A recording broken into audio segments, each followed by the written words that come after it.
Today we are doing one of the hardest things I've ever been challenged to do at the CKSK kitchen. A Vietnamese chicken parm. Every single day on live stream, we've had one gentleman requesting one thing. It sounds good, but can I do it? My name is Chad Kubanoff. This is the CKSK kitchen. Let's cook the comments. Mr. Slay Rider has been requesting this day after day, stream after stream. We as a community voted that it would happen today. During this show, we take your live chat and you guys get to dictate what we're gonna do on the next episode. Today, we are going to make a chicken parmesan banh mi though. And I love this bread. This bread is from my local market. It's got banh mi vibes to it, but it also fits well for like a hoagie submarine style. So this is gonna work out really well today. So I'm excited about that. And that's one of the reasons Liam came. He wanted that chicken parm sandwich.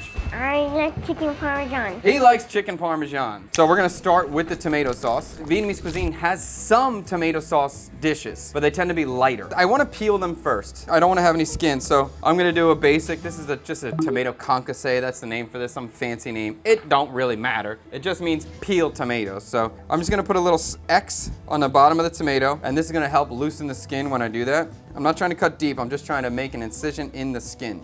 Typical classic technique. So from this point, we need to apply heat to these tomatoes to help peel the skin. The most common way to do this, or the classic way to do this, is to boil. Another technique is to torch them, which works really well. And I think if you're only doing 1, 2, 3 tomatoes, maybe the torching is a faster method. But if you're doing a lot of tomatoes, boiling tends to be a faster method. I'm gonna put these in for probably about 30 seconds, 45 seconds, until I see the skin start to peel. And depending on how hot your water is, it could take longer or less. We definitely would rather undercook than overcook, or rather under blanch than over blanch. If you cook them too long, then they tend to get a little mushy and harder to peel, a little bit messier to peel. Okay, so that's good. So now I just touched it. I can see that skin's peeling off now. Ow, ow, ow, so hot. Okay, so then that's gonna go straight into the water. And the water here is a little bit cool. Splitting, that's good. You see how it's split, Ty? And then I know it's done.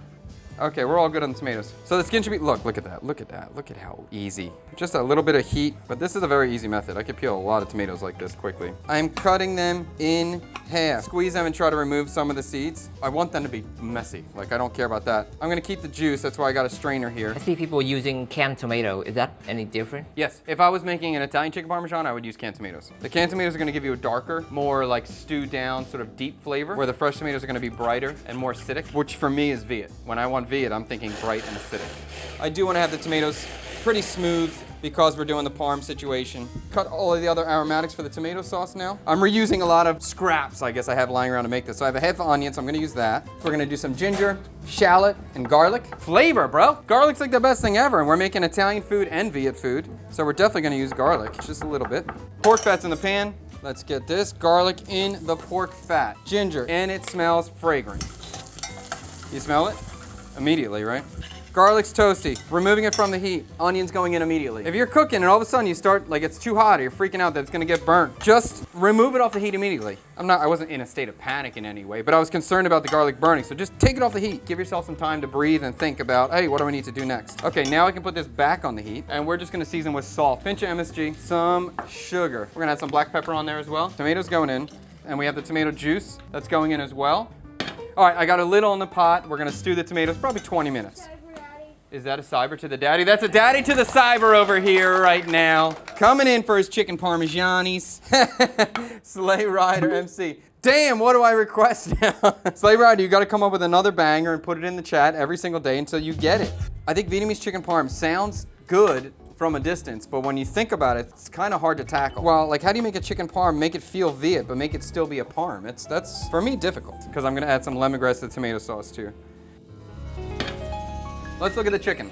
To make this Viet chicken parmesan, I brined the chicken last night. Oh. Brining, always a good idea, always makes everything better. Ginger, lemongrass, turmeric, green onion, garlic, shallot, MSG, and I use some mushroom seasoning as well. I'm gonna butterfly these out. We're brining it, one, to increase the flavor, and beyond that, we're doing it for moisture. On the inside of chicken, the brine is seeped in, so the inside will be seasoned. Always a good strategy. If you got the time, always brine. If you brine for 2 to 3 hours, it will have some effect. It will not have as good of an effect as if you brine overnight or even 24 hours. Chicken is now butterflied. We're gonna bread it. We're gonna go standard standard breading procedure right now. Chicken, we're gonna go flour, egg, breadcrumbs. A little bit different on the breadcrumb. We're gonna do a mixture of basically a 50-50 mix with panko and banh mi breadcrumb. Typically, normally I would season my flour, season my egg, season my breadcrumb. But I think that brine was kind of strong I made yesterday, so I'm not going to. I'm gonna just kind of go naked in here. Make sure I'm covered evenly, and we're just gonna go through one at a time, each stage of the game.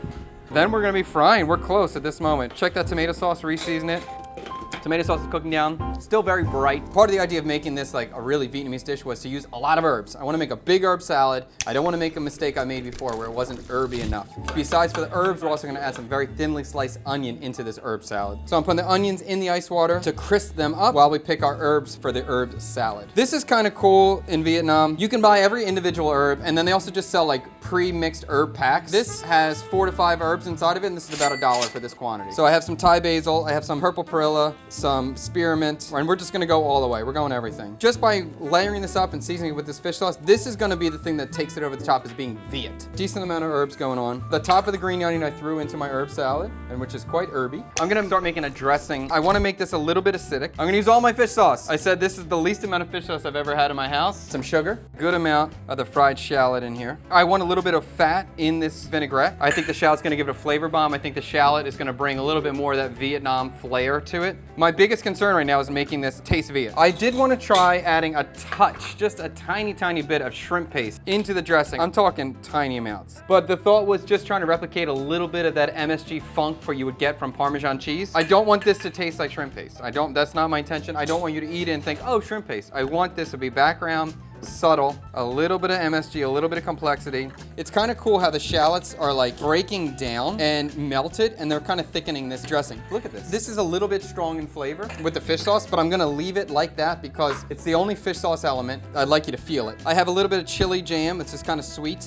I'm using this almost as a sugar, and we're going to finish that sauce out. So I'm gonna pull the lemongrass out. It looks good. It smells good. The lemongrass is very fragrant. I am excited. I think we do need to re-season though. I think we're gonna need some salt in here. I like the texture now blended. Blended, this looks good. It's very light, bright. I'm just trying to imagine it with the herb salad on, with cheese on. So I think we're gonna be cool. I think I'm gonna leave it without the lid on it. I'm gonna turn the heat on really low and just try to thicken it through a little bit of evaporation and not try to add any starch to this in any way. Pork fat is going in, we are frying. I'm gonna do a lot of pork fat because we're trying to deep fry the chicken. I wanna be fully covered. So we got the chicken frying. I can smell the pork fat in here. It's definitely porky and fatty. Turn the heat down to about medium now. Continue to cook this so we get this nice and crispy on one side. We'll flip it, but I wanna get a nice color. Every time I see a fried cutlet of any kind, I'm pretty darn happy.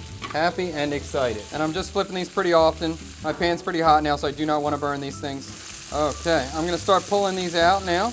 And I have some mozzarella cheese that I did just crack open. This is just standard shredded mozzarella from Australia. I'm gonna kind of double the cheese. I'm gonna do a little on the bottom and a little on the top. Chicken, cheese, let's sauce it. Sauce it. Okay, here we go. And we're gonna try to just not get a crazy layer, but we wanna have sauce the whole way, covering all areas of it. Oopsie, sauce goes first, cheese on top so it can brown, but no biggie. Oopsies, cheese on the bottom, sauce, then cheese on top again. Oh. Double, give me some cheese to protect my chicken. I gotta put in the oven. I already have my oven preheated. Okay, fry the chicken, assemble. We're gonna cut this thing down the middle. Dressing on here, here we go. Onions are going inside. I'm gonna give this a little toss. This does have a pretty strong fish sauce flavor right now, and I do want that here.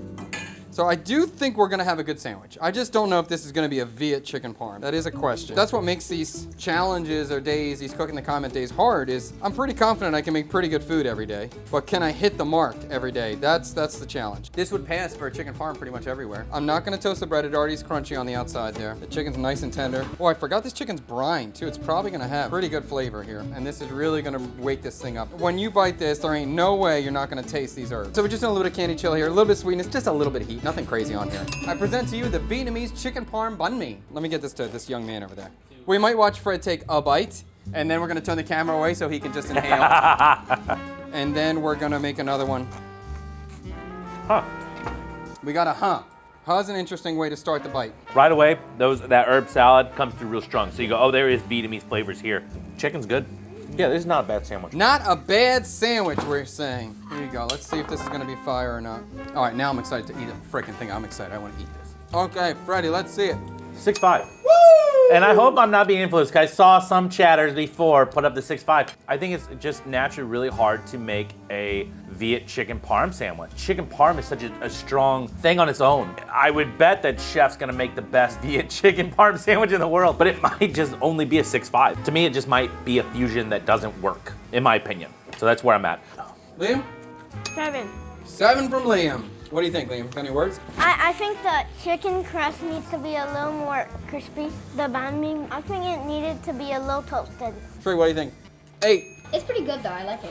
Cut it to the Vietnamese man. A 9. A 9! Oh, wow, interesting. Wow. I like it. Because bánh mì in Vietnam not usually toasted. So either you eat it fast or it's go soggy. The herb is really strong in here and it's reminding me of a sandwich that I forgot the name of. It has some nostalgia. Yeah. A Viet sandwich? Yeah. I like it. I like it. I think this is a Viet chicken parm. I think Viet chicken parm is very hard combination to put together. Proudness for my son. When he said like the chicken needs to be crispier, you are 100% correct, young man. You were just so right about that. Yes, chicken needs to be fried harder, crispier. Part of the other problem is the chicken's so moist and so juicy that it's sogged out. So in conclusion, if you enjoyed this video, make sure you subscribe to the channel. Please give us a comment down below. Anything. Chatty great, chatty suck, chicken parm sounds great. Bicycle, emoji, any kind of comment. Let's call it a day. If I don't see you tomorrow, good afternoon, good evening, and good night.